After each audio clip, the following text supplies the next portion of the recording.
പ്രിയമുള്ളവരെ, കേരളം തെരഞ്ഞെടുപ്പിന്റെ ചൂട് പിടിച്ച് നടക്കുകയാണ്. ഏതാനും ദിവസങ്ങൾക്കുള്ളിൽ കേരളം പോളിംഗ് ബൂത്തിലേക്ക് നടന്നെടുക്കുകയാണ്.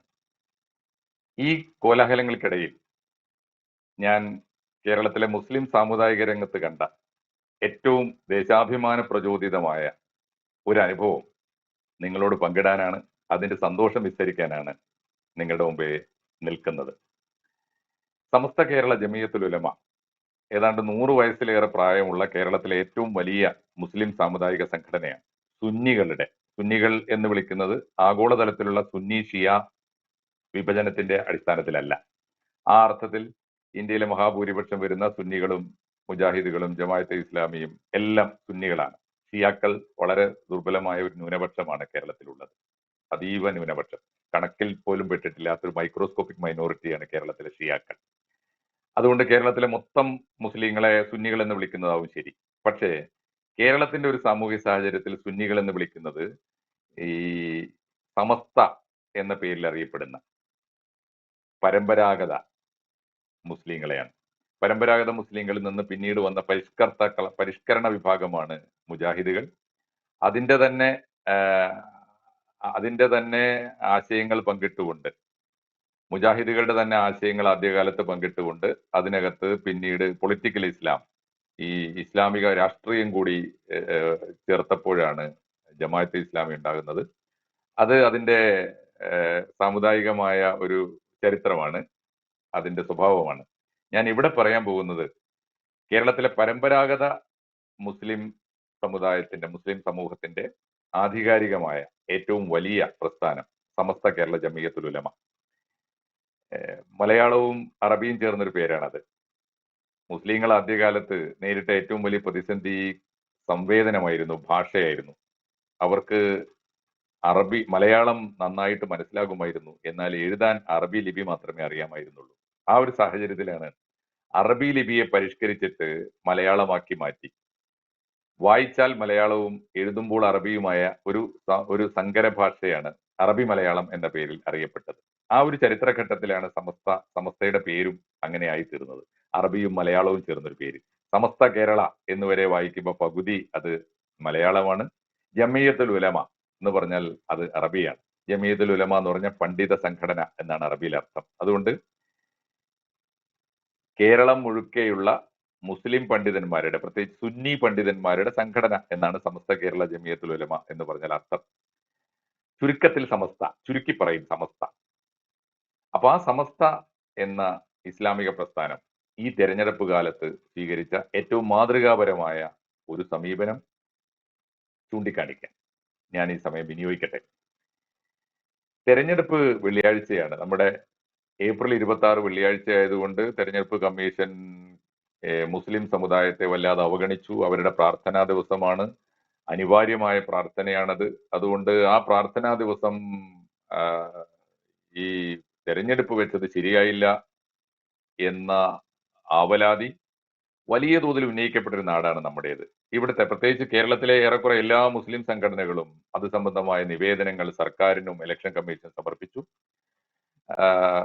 കേരളത്തിലെ ഗവൺമെന്റ് തന്നെയും കേരളത്തിലെ ന്യൂനപക്ഷകാര്യ വകുപ്പ് ഉൾപ്പെടെ അത്തരം ഒരാവശ്യം സർക്കാരിനോട് അല്ലെങ്കിൽ ഇലക്ഷൻ കമ്മീഷനോട് ഉണർത്തുകയും ചെയ്തു. പക്ഷേ ഇലക്ഷൻ കമ്മീഷൻ രാജ്യമൊട്ടാകെ നടക്കുന്ന ഒരു പൊതു തെരഞ്ഞെടുപ്പിന്റെ 18ാമത് ലോക്സഭാ തെരഞ്ഞെടുപ്പിന്റെ ക്രമീകരണങ്ങൾ സമ്പൂർണ്ണമായി പൂർത്തീകരിച്ച സ്ഥിതിക്ക് ഒരു ചെറിയ മാറ്റം പോലും ആ ഒരു സിസ്റ്റത്തിൽ, ആ ഷെഡ്യൂളിൽ വരുത്താനുണ്ടാകുന്ന മാറ്റം ചൂണ്ടിക്കാണിച്ച് ആ ആവശ്യം തള്ളിക്കളയാനുണ്ടായത്.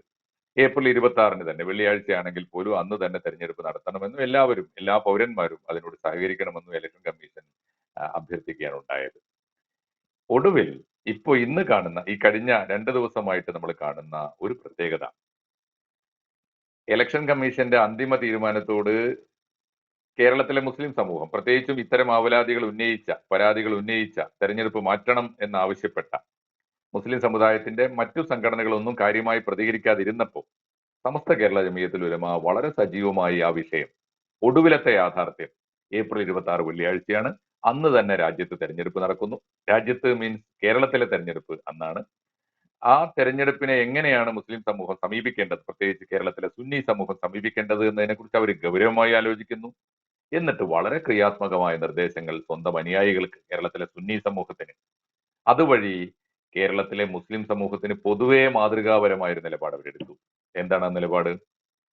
ഏപ്രിൽ 26 വെള്ളിയാഴ്ചയാണ് എന്നതുകൊണ്ട് ജനാധിപത്യ പ്രക്രിയയിൽ നിന്ന് ഒരൊറ്റ മുസൽമാനും മാറി നിൽക്കരുത്.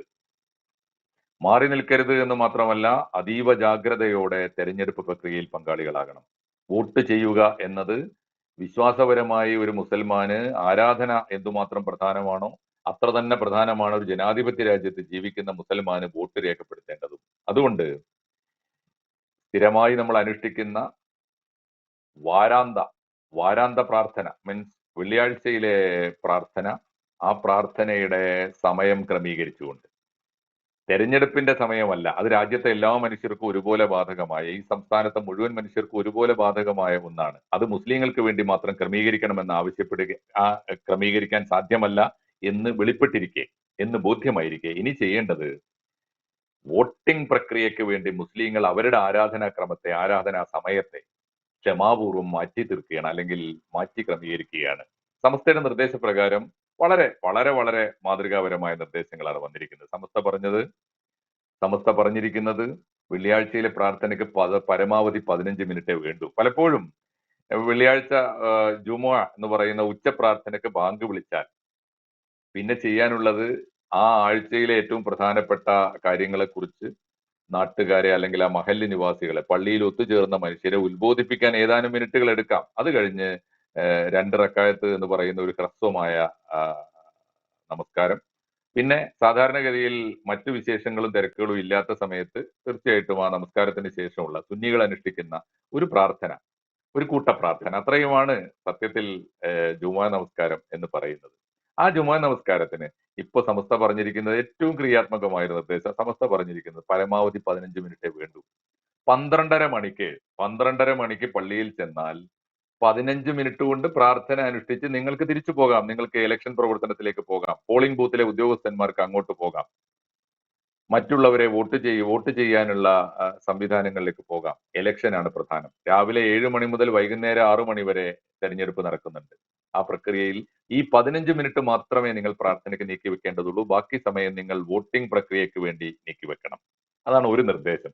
മറ്റൊന്നുകൂടി സമസ്ത ചെയ്തിരിക്കുന്നു. സമസ്തയുടെ കീഴിലുള്ള ധാരാളം പള്ളികളുണ്ട്. ഓരോ മഹല്ല് തോറും സമസ്തയ്ക്ക് പള്ളിയുണ്ട്. പ്രത്യേകിച്ചും ഇപ്പോ ഞാൻ ഒരു കാര്യം പറയാൻ ചേർത്ത് പറയേണ്ടതാണ്.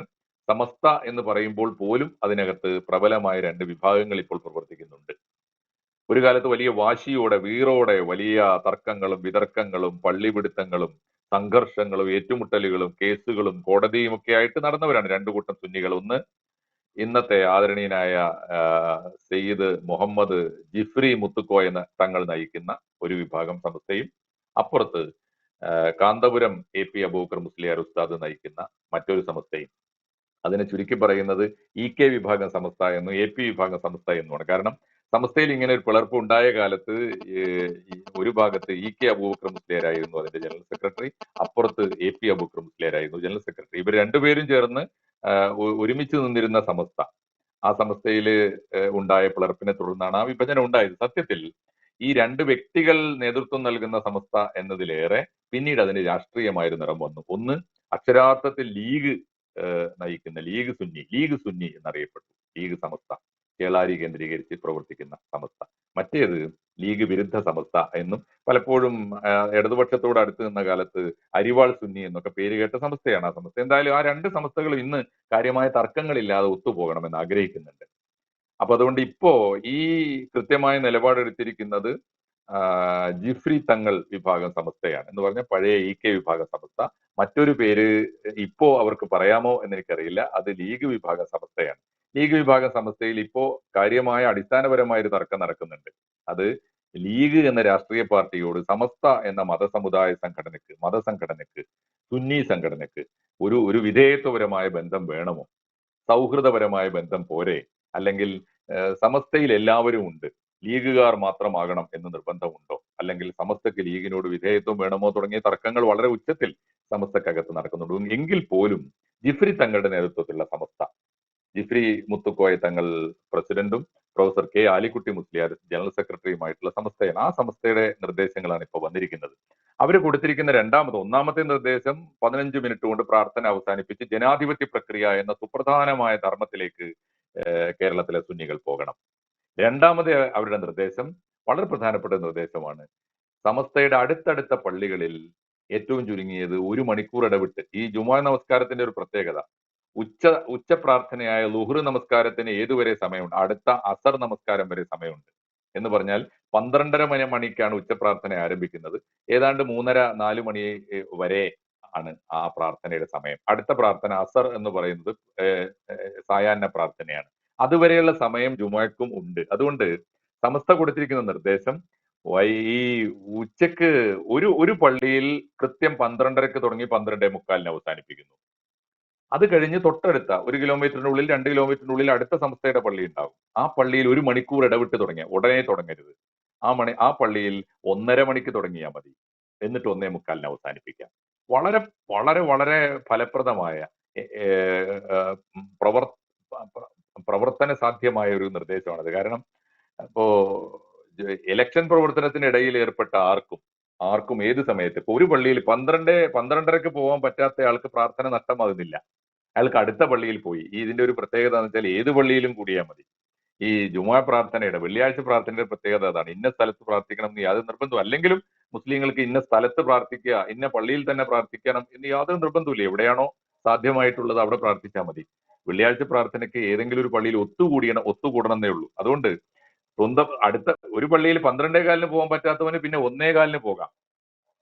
അങ്ങനെ വ്യത്യസ്തമായ സമയക്രമം പാലിച്ചുകൊണ്ട് ഒരു മുസൽമാനും ഈ വോട്ടിങ്ങിന്റെ പേരിൽ, തെരഞ്ഞെടുപ്പ് പ്രവർത്തനത്തിന്റെ പേരിൽ ജുമുഅ പ്രാർത്ഥന, വെള്ളിയാഴ്ച പ്രാർത്ഥന നഷ്ടമാകാത്ത സാഹചര്യത്തിലേക്ക് സമസ്ത അതിന്റെ നയങ്ങളെ, അതിന്റെ പരിപാടികളെ, അതിന്റെ കർമ്മശാസ്ത്ര നിർദ്ദേശങ്ങളെ വളരെ ധീരമായി, വളരെ സത്യസന്ധമായി, വളരെ ജനാധിപത്യപരമായി, വളരെ ദേശാഭിമാനപരമായി പുതുക്കി നിശ്ചയിച്ചിരിക്കുന്നു എന്നത് ചെറിയ കാര്യമല്ല എന്ന് ഞാൻ കരുതുന്നു. കാരണം പലപ്പോഴും സംഭവിക്കുന്നത് ഇങ്ങനെയാണ്.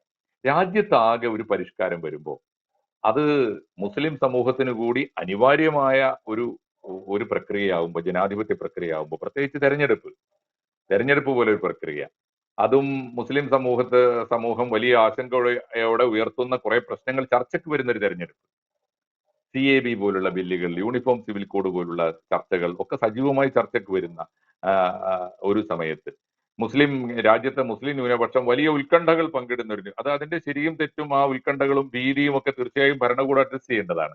പക്ഷേ മുസ്ലിം സമുദായത്തിന്റെ പക്ഷത്ത് നിന്ന് അത്തരം ആശങ്കകൾ വലിയ തോതിൽ ഉയർത്ത തെരഞ്ഞെടുപ്പിൽ മുസ്ലിം സമുദായം ഈ പതിവായ പ്രാർത്ഥനകളെക്കാൾ, അല്ലെങ്കിൽ ആ പ്രാർത്ഥനയോടൊപ്പമുള്ള പ്രാമുഖ്യം ജനാധിപത്യ പ്രക്രിയക്ക് നൽകണം. ബൂത്തുകളിൽ ജോലി ചെയ്യുന്ന ഉദ്യോഗസ്ഥന്മാർ, അതായിരുന്നു വലിയ ആശങ്ക. തെരഞ്ഞെടുപ്പ് ദിവസം മാറ്റിവെക്കണമെന്ന് മുസ്ലിം സംഘടനകൾ ആവശ്യപ്പെട്ടതിന്റെ പ്രധാനപ്പെട്ട കാരണം ബൂത്തുകളിൽ ജോലിക്ക് നിയുക്തരാകുന്ന ഉദ്യോഗസ്ഥന്മാരിൽ മുസ്ലിങ്ങൾ ഉണ്ടാകും. അവരവിടെ ഫുൾ ടൈം ഇരിക്കേണ്ടവരാണ്. അവർക്ക് പ്രാർത്ഥനയിൽ പങ്കെടുക്കാൻ ഉണ്ടാകും. അത് യാതൊരു ബുദ്ധിമുട്ടുമില്ല. ഇപ്പോഴത്തെ തീരുമാനപ്രകാരം ഒരു ടീ ബ്രേക്ക് എടുക്കുന്നവർ, ഒരു ചായക്കൊരു ഉദ്യോഗസ്ഥൻ പോകുമ്പോൾ നമ്മളൊക്കെ പോളിംഗ് ഉദ്യോഗസ്ഥന്മാരായി പ്രവർത്തിച്ചവരാണ്. ഒന്നാമത്തെ ഓഫീസർക്ക് ചായ കുടിക്കാൻ പോകുന്ന, ഭക്ഷണം കഴിക്കാൻ പോകുന്ന സമയത്ത് 5, 10, 15 മിനിറ്റ് നേരം, ആ സമയത്ത് പലപ്പോഴും അരമണിക്കൂർ വരെ എടുക്കാറുണ്ട്. ആ സമയത്ത് തൊട്ടടുത്ത ഓഫീസർ ആ ജോലി അദ്ദേഹത്തിന് വേണ്ടി നിർവഹിച്ചുകൊണ്ടിരിക്കുകയും അതൊന്ന് കമ്പൈൻ ചെയ്താൽ മതി. അപ്പൊ ഒരു ടീ ബ്രേക്ക് എടുക്കുന്ന ലാഘവത്തോടെ ജുമുഅ പ്രാർത്ഥനയ്ക്ക് പോകാൻ പറ്റും മുസൽമാന്മാർ. അത്രയേ ആവശ്യമുള്ളൂ. അല്ലെങ്കിൽ നിങ്ങൾക്ക് അങ്ങനെ ക്രമീകരിച്ചിട്ട് രാജ്യത്തിന്റെ ജനാധിപത്യ പ്രക്രിയയിൽ പങ്കാളികളാകുന്നത് പരമപ്രധാനമാണ് എന്ന് രാജ്യത്തെ മുസ്ലിങ്ങളെ പഠിപ്പിക്കുന്ന, പ്രത്യേകിച്ച് കേരളത്തിലെ സുന്നികളെ പഠിപ്പിക്കുന്ന ഒരു തീരുമാനമാണ്. ഈ മാതൃക ഒറ്റപ്പെട്ട ഒരു തെരഞ്ഞെടുപ്പിന്റെ മാത്രം മാതൃകയല്ല എന്ന് ഞാൻ വിചാരിക്കുന്നുണ്ട്. ഇനിയുള്ള കാലങ്ങളിലും സമസ്തയിൽ നിന്ന് ബഹുമാന്യനായ മുത്തുക്കോയ തങ്ങളുടെ നേതൃത്വത്തിലുള്ള, ജിഫ്രി തങ്ങളുടെ നേതൃത്വത്തിലുള്ള സമസ്തയിൽ നിന്ന് ഇതിനേക്കാളും മാതൃകാപരമായ നിലപാടുകൾ ഞങ്ങളൊക്കെ പ്രതീക്ഷിക്കുന്നുണ്ട്. തീർച്ചയായിട്ടും ഒരു സമൂഹം കാലത്തോടൊപ്പം മുന്നോട്ടാണ് പോകേണ്ടത്. ഏതോ പിന്തിരിപ്പൻ കാലത്തേക്ക് നമ്മുടെ ഒരു സമൂഹത്തെയും തിരിച്ചു വിളിക്കാൻ പാടില്ല. അങ്ങനെ തിരിച്ചു വിളിക്കുന്നത് കൊണ്ടാണ് നമ്മുടെ പല സംഘടനകളെയും യാഥാസ്ഥിതിക സംഘടനകൾ അല്ലെങ്കിൽ പിന്തിരിപ്പൻ സംഘടനകൾ എന്നൊക്കെ വിളിക്കുന്നത്. അത്തരം ദുഷ്പേരുകളിൽ നിന്നൊക്കെ സമസ്ത അതിജീവിച്ചിരിക്കുന്നു എന്നതിന്റെ സൂചനയായിട്ടാണ് ഞാൻ ഇതിനെ കാണുന്നത്. ഇത് എപ്പോഴും ബാധകമാണ്.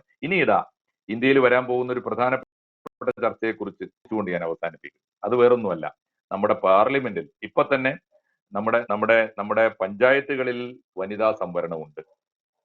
വനിതകൾക്ക് പഞ്ചായത്തുകളിൽ സംവരണം ഏർപ്പെടുത്തിക്കൊണ്ട് പഞ്ചായത്തി രാജ് നഗരപാലിക ബില്ല് വരുന്നത് വരെ നമ്മുടെ സ്ത്രീകൾ രാഷ്ട്രീയത്തിൽ ഇറങ്ങുകയും പൊതുപ്രവർത്തനത്തിൽ പങ്കെടുക്കുകയും ജനസേവനത്തിൽ പങ്കാളികളാവുകയും തെരഞ്ഞെടുപ്പിൽ മത്സരിക്കുകയും പഞ്ചായത്തുകളെ ഭരിക്കുകയും ചെയ്യുന്നത് അത്ര ആശാസ്യമാണെന്ന് കരുതിയവരല്ല സുന്നികൾ.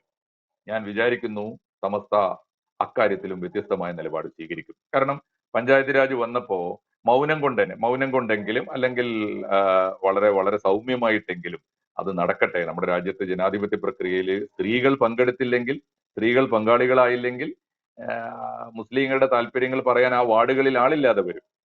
അതുകൊണ്ട് മുസ്ലിം സ്ത്രീകൾ സജീവമായി രാഷ്ട്രീയത്തിൽ പങ്കെടുക്കട്ടെ എന്നൊരു നിലപാട് സൗമ്യമായിട്ടെങ്കിലും മൗനമായിട്ടെങ്കിലും സമസ്ത സ്വീകരിച്ചിട്ടുണ്ട്. ഇനി അത് കുറെ കൂടി ഉച്ചത്തിൽ സ്വീകരിക്കേണ്ടി വരും. കാരണം വല്ലാതെ വൈകാതെ ഇന്ത്യയിലാകെ നിയമസഭകളിലും പാർലമെന്റിലും ഒക്കെ വനിതാ സംവരണം വരികയാണ്. തൽക്കാലം 1/3, പിന്നീട് അത് പകുതിയാവാനാണ് സാധ്യത.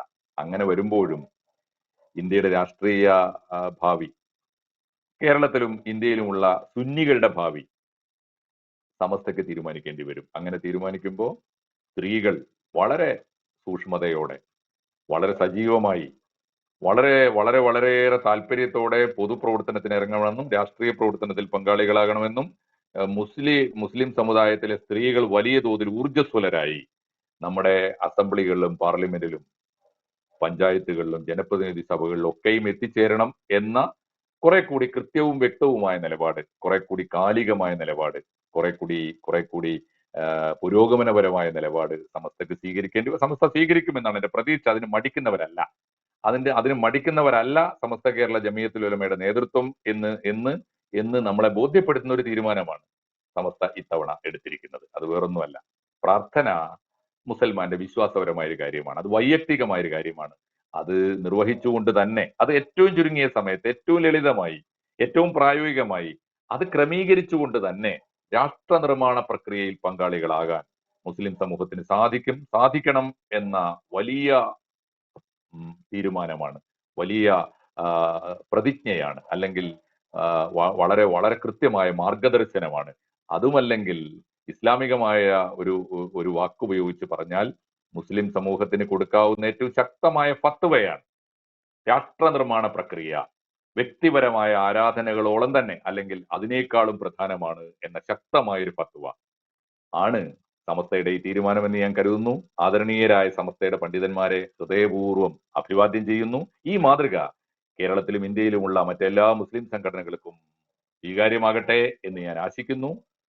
ഇന്ത്യയിലെ രാഷ്ട്ര നിർമ്മാണ പ്രക്രിയയിൽ, തെരഞ്ഞെടുപ്പ് പ്രക്രിയയിൽ, വോട്ടിംഗ് പ്രക്രിയയിൽ, ജനാധിപത്യ പ്രക്രിയയിൽ പുരോഗമനപരമായ നിയമങ്ങൾ എപ്പോഴൊക്കെ രാഷ്ട്രം കൊണ്ടുവരുന്നുവോ ആ നിയമങ്ങളോടൊപ്പം നിൽക്കാൻ മത സമുദായ സംഘടനകളെ കാലാനുസൃതമായി ഉത്ബോധിപ്പിക്കുന്ന, അനുസൃതമായി പരമ്പരാഗത നിലപാടുകളിൽ മാറ്റം വരുത്തുന്ന ഈ സമസ്തയുടെ നിലപാട് അങ്ങേയറ്റം മാതൃകാപരമാണ് എന്ന് പറഞ്ഞുകൊണ്ട് സർവാദരണീയനായ ജിഫ്രി തങ്ങളെയും അദ്ദേഹത്തിന്റെ സഹപ്രവർത്തകരെയും ഒരിക്കൽ കൂടി ആത്മാർത്ഥമായി അഭിനന്ദിച്ചുകൊണ്ട് ഞാൻ അവസാനിപ്പിക്കട്ടെ. നമസ്കാരം. കൂടുതൽ വാർത്തകളും വിശേഷങ്ങളും നിങ്ങളിലേക്ക് എത്താൻ ABC മലയാളം സബ്സ്ക്രൈബ് ചെയ്യുക, ബെൽബട്ടനും അമർത്തുക.